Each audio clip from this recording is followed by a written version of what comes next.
The police cars arrived with flashing lights, and the quiet lake road froze in silence. No one expected this call to change everything. Ethan stood by the water he had just purchased, watching officers step out as neighbors whispered behind closed curtains. The HOA president claimed he had stolen community land, and she sounded confident when she dialed 911. What no one knew was that this moment would expose a lie buried for decades. This story would reveal how one legal notice ended their control forever. Ethan had bought the lake legally, with paperwork signed, recorded, and approved. It was meant to be a peaceful investment, a future retreat. But the HOA had other plans. They had used the lake freely for years, hosting events, charging fees, and acting like owners. When Ethan placed a simple sign stating private property, panic spread fast. The HOA president marched to his driveway, shouting rules and threats, waving outdated maps. She promised to shut him down by sunset. Instead of arguing, Ethan stayed calm. He had learned long ago that silence makes powerful people nervous. Police questioned him, expecting excuses. Ethan handed over a folder. Deeds. Surveys. Tax records. The officers stepped aside, confused. The HOA president watched from across the road, her confidence cracking. That night, emails exploded. Emergency HOA meetings were called. Members demanded answers. Ethan sat alone at his desk, drafting one final document. It wasn't loud. It wasn't dramatic. But it was perfectly legal. As the sun set over the lake, Ethan sealed the envelope. Tomorrow, the HOA would learn the truth about what they never owned. And once they read it, nothing would ever be the same again. The next morning, the HOA clubhouse buzzed with anger and fear. They thought intimidation would fix everything. The president stood before the members, blaming Ethan, claiming he tricked the system. She promised access would be restored by force if needed. Applause filled the room, but doubt hid behind every clap. Deep down, some members remembered whispers about missing records and forgotten boundaries. At noon, certified letters arrived. Each envelope bore the same return name: Ethan Hayes. Hands trembled as they were opened. Inside was a legal notice citing property law, historic land transfers, and a clause no one had reviewed in over 30 years. The lake had never been community-owned. It had been leased under a temporary access agreement that quietly expired. Silence swallowed the room. The president read the notice twice, then a third time. Her face drained of color. The lake events, the fees, the rules, none of it had been legal for years. Every use since expiration was unauthorized. Outside, workers began installing a simple gate at the lake road entrance. No locks yet. Just a message: access pending legal review. Phones rang non-stop. Members demanded explanations. Some apologized. Others panicked about refunds and fines. Police returned, not for Ethan, but to document the HOA's activities. Records were requested. Financials reviewed. The power dynamic flipped in a single afternoon. Ethan watched from the shoreline as the wind rippled across the water. He hadn't raised his voice. He hadn't called the police.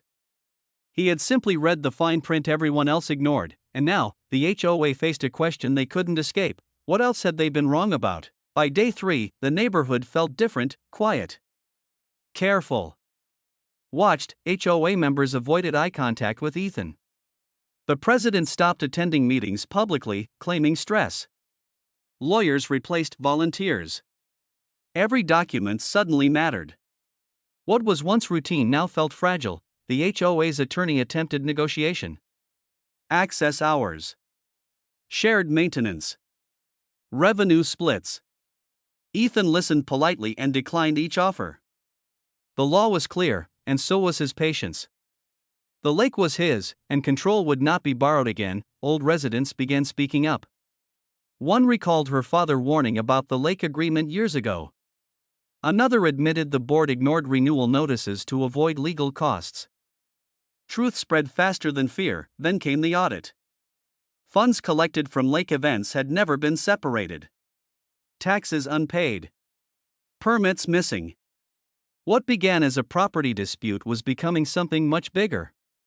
The HOA's authority cracked under its own weight. Ethan received threats, then apologies, then silence. He documented everything. Calm always wins when chaos is loud. One evening, the HOA president finally approached him alone. No audience. No shouting. She asked for mercy, not access. She feared personal liability. Ethan didn't smile. He didn't gloat. He simply explained that power without responsibility always collapses. The next morning, resignation letters circulated. The board dissolved temporarily. Management was handed to an outside firm. The lake remained peaceful, reflecting the sky like nothing had ever happened. But beneath that calm surface, the neighborhood had changed forever. With the board dissolved, panic turned into damage control. The HOA issued a statement blaming clerical errors. But the community wasn't buying it anymore.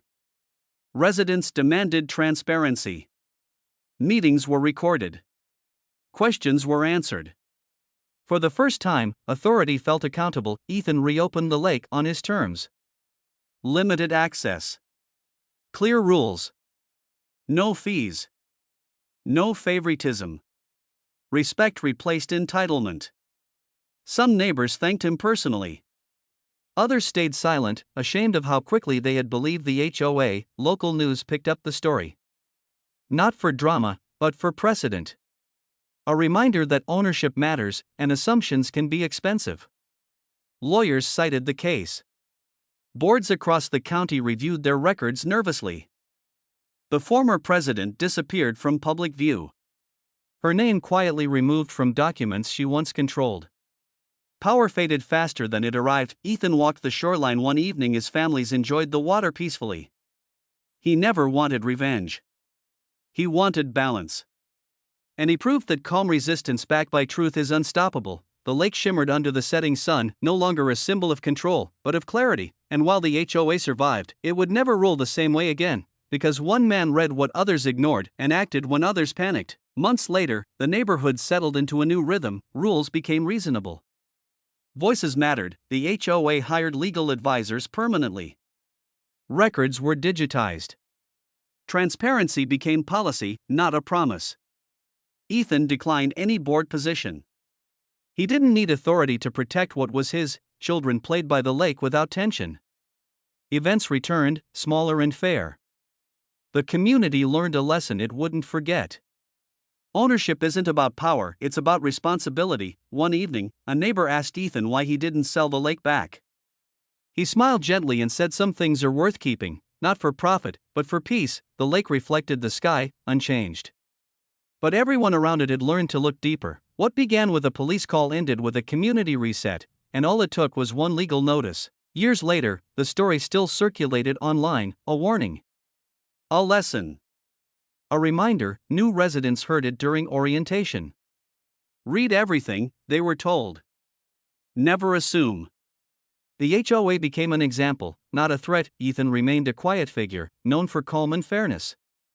The lake stayed open, protected, respected. Power had shifted, not to one man, but to truth itself. The final meeting ended without applause, just understanding. The lake was never taken back, because it was never theirs. And that truth reshaped everything, and that was the final twist in this unbelievable HOA story. If you love the drama, don't forget to like, subscribe, and drop a comment sharing your thoughts. It really helps this channel grow.